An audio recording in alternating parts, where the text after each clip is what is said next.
Irmãos, bom dia. Eu acho que o soninho ainda impera em alguns aí. Bom dia. Agora sim. Irmãos, primeiro dia do mês de março, um mês muito especial que o Senhor, eu creio que nos concederá. Que é o mês que completaremos 50 anos de existência, 50 anos de organização. 50 anos proclamando o Evangelho transformador e poderoso de Jesus Cristo. 50 anos que famílias estão sendo congregadas, que geração, nós estamos partindo para a segunda, pela graça de Deus estão aqui conosco. Eu creio que boa parte dessa segunda geração estão caminhando. Então é um mês de muita alegria. Se você puder depois reparar no boletim, todo este mês de março, todo domingo especialmente, o dia do Senhor, nós estaremos celebrando ao Senhor com irmãos, com pessoas que Deus, de uma forma muito graciosa, tem abençoado. E estarão conosco nos abençoando também. Nós procuramos, neste mês de março, convidar pastores que de alguma forma têm alguma relação com a Sexta Igreja, nesta história de 50 anos, e também irmãos na área da música, para juntos celebrarmos ao Senhor. Hoje nós temos o nosso amado irmão Ivan. Para quem não sabe, Ivan é membro da Sexta Igreja. Deixa para lá. Nós vamos começar. Fiquem em pé, queridos. Vamos agradecer a Deus por esse dia, por esse mês, pelas nossas vidas, pela nossa família.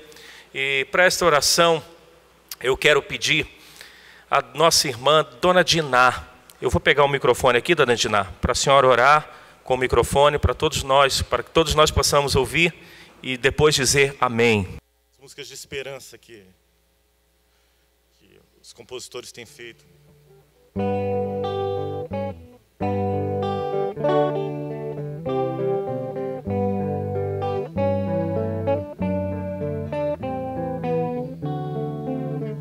Os nossos olhos escurecerão, caiu doente o nosso coração, que já não tinha mais esperança.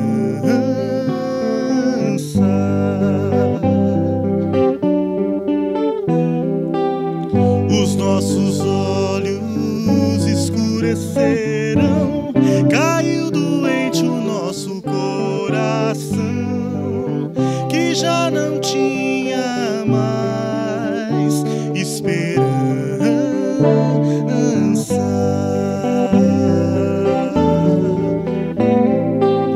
Mas tu, Senhor, reinas eternamente, e pela tua misericórdia nos converteste. E fomos convertidos, nossos dias foram renovados para sempre. Nossos dias foram renovados como antes.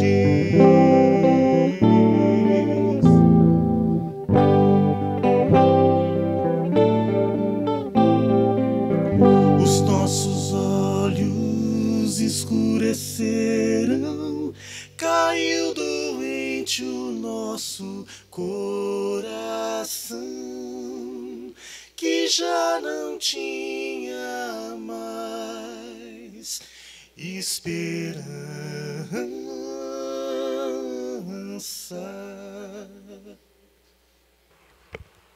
Bom dia, amados irmãos. Que a graça do Senhor Jesus Cristo esteja sobre cada um de vós. Vamos iniciar a meditação desta manhã. Abram comigo suas Bíblias no Evangelho de Marcos, capítulo 7, dos versículos 24 a 30. Marcos, capítulo 7, dos versículos 24 a 30.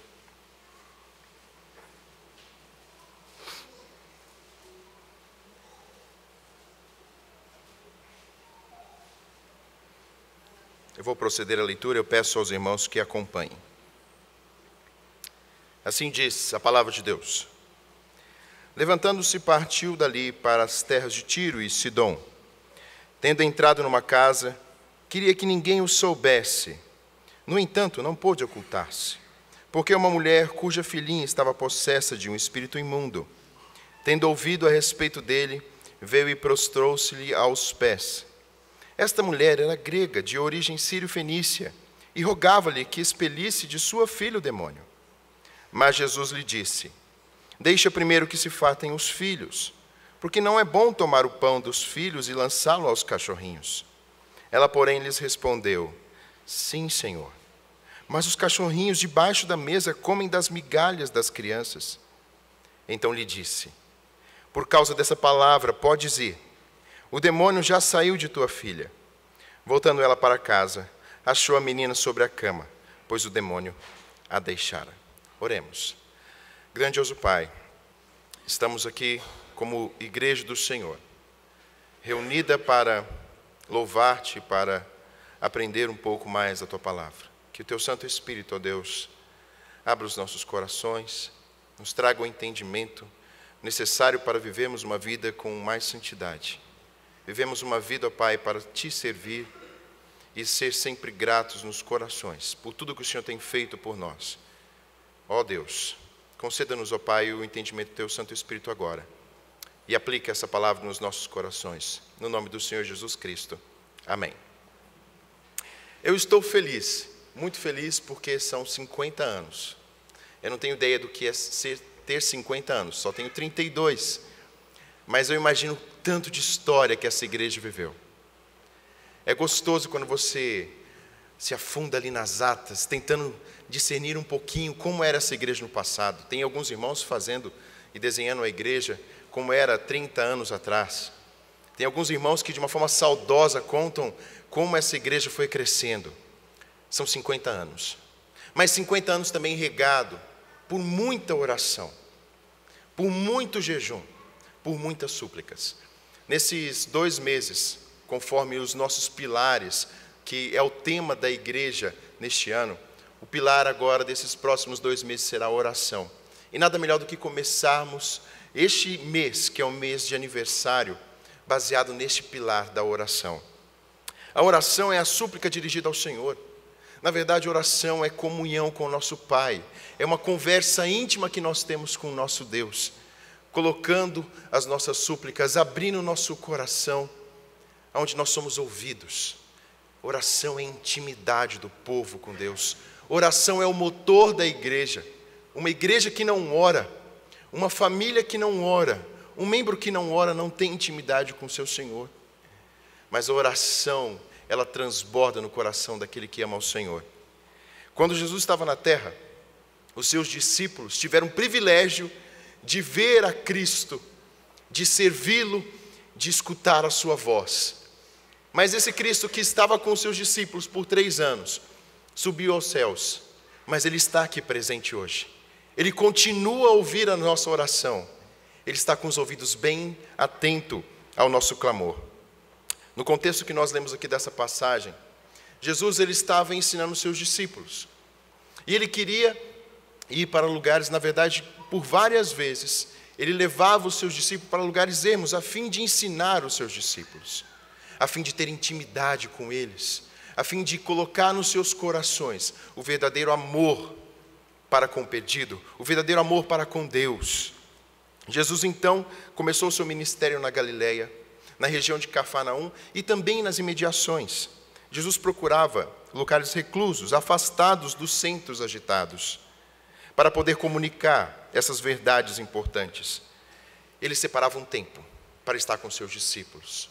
Ele separava um tempo para falar aos seus discípulos. E numa dessas ocasiões, Jesus se dirige à região nordeste, região Sírio-Fenícia. Era uma região outrora muito rica e poderosa. Tiro e Sidom eram cidades na antiguidade muito ricas, mas também uma região muito idólatra, aonde a adoração a Baal começou. Influenciaram muito o povo de Deus, que deixou a comunhão com Deus para adorar um ídolo. Por causa dessas cidades, o povo caiu várias vezes. Mas nós entendemos em Salmo 87:4 que Deus naquela região idólatra, haveria de promover bênçãos. E Jesus se dirige para aquele local. E ali um milagre vai acontecer. Um momento de clamor vai acontecer. Um momento onde uma mulher vai se voltar em clamor e oração diante de Jesus Cristo. Um encontro significativo de súplica ao Senhor. Um encontro onde aprendemos o que é uma oração intercessora. Um momento em que nós, como igreja hoje, 2000 anos depois, vamos aprender que esse Jesus ainda continua nos ouvindo e ainda pode continuar operando nos seus filhos, promovendo milagres verdadeiros. Quais são as características que nós podemos então aprender com essa oração? De uma forma bem sucinta. O que essa oração pode aplicar na nossa vida? Se você puder também prestar atenção nesses versículos que nós lemos, ele tem paralelo com Mateus capítulo 15, dos versículos 21 a 28. É muito interessante que os dois evangelistas, eles usam algumas coisas, uma diferente da outra nessa narrativa. E eu vou fazer um intercâmbio entre esses dois textos. Mas a primeira lição que nós aprendemos, nesta oração, nesse momento de milagre, é que Jesus está pronto a ouvir aquele que o conhece e o busca. Dos versículos 24 a 25, nós entendemos que Jesus queria permanecer incógnito. Ele procura uma casa. Jesus vai numa casa naquela região. Nós não sabemos qual é a cidade que ele está, mas ele quer ficar ali com os seus discípulos, ensinando os seus discípulos. Mas a sua fama tinha alcançado aquela terra. Quando nós olhamos para os evangelhos, nós vamos ver que Jesus operava milagres e todas as pessoas de todas as regiões se dirigiam a Jesus. Era um homem que tinha fama. Era um homem que possivelmente era muito difícil ficar incógnito, mas ele era Deus e quando ele queria, ele podia. Mas aqui há uma coisa muito interessante. Uma mulher ouve a seu respeito. Ela ouve a respeito do mestre que estava operando milagres, mas não a respeito de um homem somente que operava milagres, mas do verdadeiro mestre, o Messias, e nós vamos ver mais à frente. E aqui nós vemos que Jesus, ele permitiu se achar naquela casa. Imagine, irmãos, uma mulher ouve falar de Jesus. Jesus está incógnito numa casa. E Jesus permitiu-se achar. Ele permitiu a descoberta por amor que tinha aos pecadores. Por amor que tinha aqueles que estavam aflitos. Em Marcos, anteriormente, nós vamos ver, Marcos capítulo 6, versículo 34, Jesus se compadece daqueles que estavam se achegando a Ele. Eram como ovelhas perdidas. Esse é o caráter do nosso mestre, que está pronto a ouvir o clamor daqueles que padecem. Jesus não está com seus ouvidos fechados. Então uma mulher entra em cena agora. Podemos vislumbrar essa mulher tentando procurar Jesus, com o coração angustiado. Nós vamos ver a sua causa, mas ela correndo e encontra a casa onde o mestre está. Qual era a condição dessa mulher? Para entendermos um pouco do seu coração, ela era uma mulher grego-fenícia. Em outras palavras, era uma mulher pagã. Era uma mulher que não pertencia aos judeus. E nós bem sabemos, como vamos estudar um pouquinho mais à frente, que Jesus veio para aqueles que eram seus. E Jesus operava milagre entre os judeus. Ela era, para piorar a sua condição, a sua casa. Na sua casa havia um espírito maligno. E essa criança estava possuída. Será que havia esperança para essa mulher? Será que havia esperança para uma mulher que era grego-fenícia? Uma mulher pagã? Se achegar a Jesus Cristo? Mas ela ouviu falar. É muito interessante que Marcos coloca isso claramente aqui no texto que nós lemos. Ela ouviu falar de Jesus. E a sua fama estava correndo pelaquela região, então essa mulher vai ao encontro do Senhor Jesus. Mateus 15, versículo 22, que é o paralelo dessa história, diz que ela, quando ela chega diante do Senhor Jesus Cristo, ela clama, Filho de Davi. O que significa isso, amados? É que ela ouviu falar do Messias. Ela não ouviu só falar de um homem que operava milagres, mas ela ouviu falar daquele que pode sim curar a alma. Aquele prometido antes da fundação do mundo. Ela ouviu e o crer vem pelo ouvir da palavra. E ela ouviu a respeito do mestre, e diante da sua condição, independente da sua condição, ela foi ao encontro do mestre. Ela ouviu, e ela não ficou à mercê do seu martírio. Ela não ficou na sua casa lamentando-se por causa da sua situação. Ela se dirigiu ao mestre. Ela procurou até encontrá-lo. O seu maior anseio era encontrar o mestre e expor a sua causa. E quando ela o acha, nós vemos aqui no final dos versículos que nós acabamos de ler, ela se dobra perante o Senhor. Ela se humilha perante o Senhor, reverenciando e reconhecendo Ele como mestre. Amados, como eu coloquei no primeiro ponto, ela ouviu falar de Jesus e ela correu ao seu encontro. Esse Jesus continua, o nosso Senhor, continua pronto a ouvir o nosso clamor. Ele está bem presente aqui agora. Nós muitas vezes fugimos do Senhor, achando que a nossa causa é grande demais para não sermos ouvidos, achando que as nossas dificuldades são imensas, que não podemos transportá-las, que não podemos suportá-las, Mas Ele continua pronto a nos ouvir, e ao ouvirmos a sua voz, nós temos que nos dirigir a Ele, e Ele está pronto a se fazer achar. Ele se abre, na verdade Ele está aqui ao nosso lado, pronto para ouvir as nossas súplicas. Em segundo lugar, nós vemos que tipo de oração é dessa mulher, que é o grande ensino para a nossa vida hoje. Nos versículos posteriores, essa mulher no capítulo 15, versículo 22 de Mateus, ela começa a rogar ao Senhor. E essa palavra, amados, rogar, é gritar com angústia, é expor todo o seu coração diante de Deus.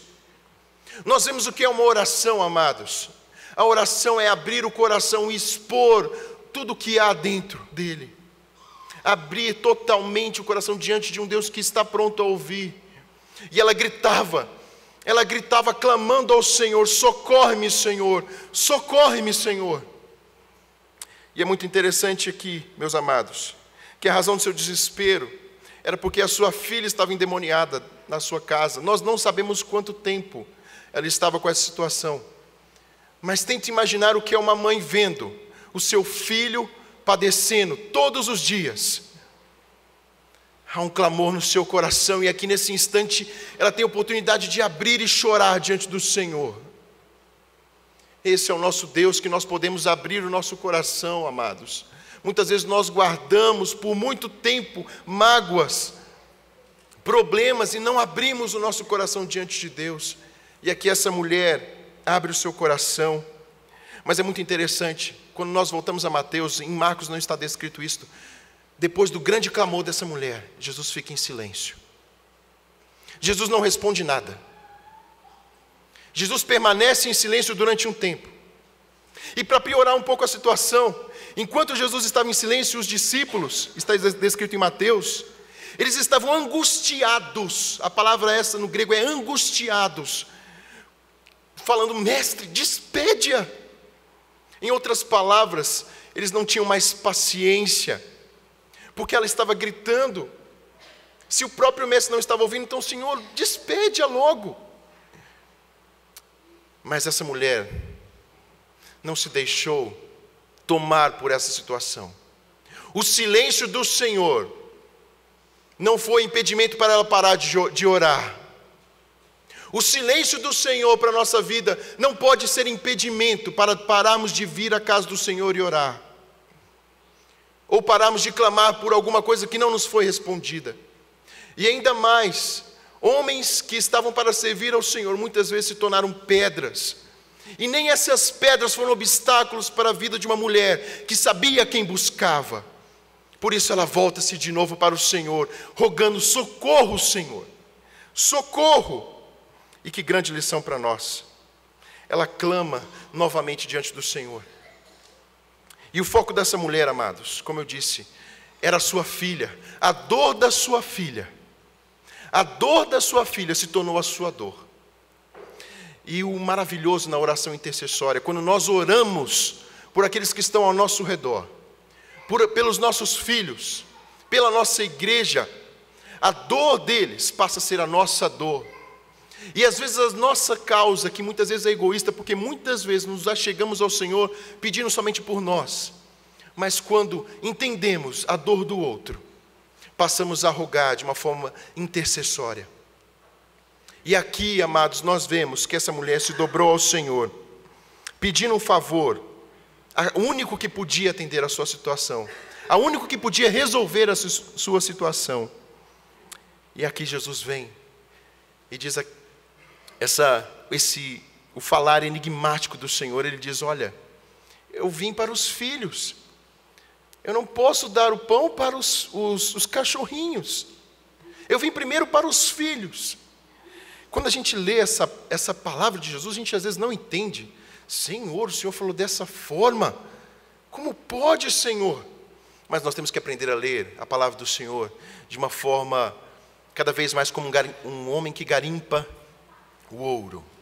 Se você percorrer a sua Bíblia anteriormente, nos evangelhos, você vai perceber que várias vezes Jesus curou a ímpios, a gentios. Nós vemos aqui vários casos. Mas por que Jesus disse isso a essa mulher? O que Jesus está querendo dizer aqui? Inicialmente, nós poderíamos estudar esses versículos por muito tempo. Mas como nosso tempo é diminuto, em pequenas aplicações nós podemos entender o que Jesus queria dizer. Ele veio para os judeus. E Jesus veio operar milagre entre os judeus. Primeiro era para os filhos. Mas perceba a esperança na fala de Jesus. Ele usa uma palavrinha no início. Primeiro eu vim para quem? Para os filhos. Jesus aqui não rejeita essa mulher. Jesus não fecha a porta para essa mulher. Há sim esperança aqui para ela, mas ele vai usar um termo cachorrinhos para essa mulher, como se fosse pequenininha. E olha o coração de uma mulher que está convicta no seu Senhor. Essa palavra não se torna peso para ela. Ela vira para o Senhor e diz assim: sim, Senhor. Em outras palavras, eu sou cachorrinho, sim. Eu sou humilde, sim. Mas até os cachorrinhos comem da migalha do Senhor. Comem da migalha da mesa que cai, dos pães que caem. Há esperança no coração. A negação não é impedimento para orar. É a visão que consegue olhar para o impossível e ter ali a esperança, porque sabe quem está buscando. Essa é a oração intercessória. E ela queria a cura da sua filha. Confiança no seu coração. Confiança em quem ela tinha ouvido falar. Aquela filha tinha uma mãe que orava ao seu favor. Amados, essa aqui é a segunda lição para a nossa vida. Como nós podemos ser agentes de oração quando oramos pela nossa igreja, pela nossa família, oramos por aqueles que estão padecendo. Amados, nós somos transformados, porque passamos a confiar num Deus sempre presente, e quão bom é ver a operação dele. Aquela filha que estava ali sozinha, padecendo, tinha uma mãe que se dobrava perante o Senhor. E é isso que o Senhor quer fazer conosco, nos tornar agentes de mudança, nos tornar agentes de intercessão uns pelos outros, parar de ouvir e de olhar somente para a nossa causa, mas olhar para aqueles que estão ao nosso redor. Quando eu paro de olhar para a minha vida e olho para o do próximo, eu sou mudado, eu sou transformado. É isso que nós vemos. Moisés parou de olhar para si quando o povo estava ali, adorando aqueles ídolos. Ele disse: Senhor, risca o meu nome do livro da vida em prol destes. A obra do Senhor Jesus Cristo foi essa, foi em prol de cada um de nós que está aqui. Que grande lição. E a terceira parte que nós vemos: orar com fé alicerçada em Cristo. Essa mulher, exaltada pelo Senhor Jesus, cuja esperança estava firmada nele. Em Mateus, o evangelista Mateus, ele diz: ó mulher, grande é a tua fé. A fé daquela mulher, amados, é forte o suficiente para entender que Jesus não a mandaria embora. A fé daquela mulher estava centrada no Messias, em Jesus, homem e Deus. Ela tinha firmado no seu coração a fé e o amor amplo que alcança e ultrapassa a medida da mente humana. Ela tinha uma esperança firmada naquele que não desaponta, aquele que jamais desaponta. E ela tinha um amor tão grande por aquele que tinha amado primeiro. Essa fé, amados, ela se demonstra também até no retorno após a cura. No último versículo de Marcos, nós vemos que Jesus disse: volta para a tua casa, porque ela está curada. Pense bem. Pense bem na fé que essa mulher teve. Ela deixou a sua filha ali em casa, endemoniada. E agora o mestre dos mestres diz: volta, porque ela foi curada. Eu fico tentando imaginar o misto de alegria e o misto de ansiedade para chegar em casa, mas com a fé de que o Senhor tinha curado. Ela não retruca, ela volta para sua casa e lá encontra a sua filha curada. Ela foi para sua casa e encontrou paz, porque em primeiro lugar ela encontrou o seu Salvador. Ela encontrou a Cristo, que é a provisão da nossa vida. Concluindo, amados. Concluindo. A oração deve ser uma prática constante do crente. Nós precisamos nos achegar ao Senhor confiadamente, com fé. Nós precisamos entender que Ele responde segundo a sua soberana vontade. E às vezes, o seu silêncio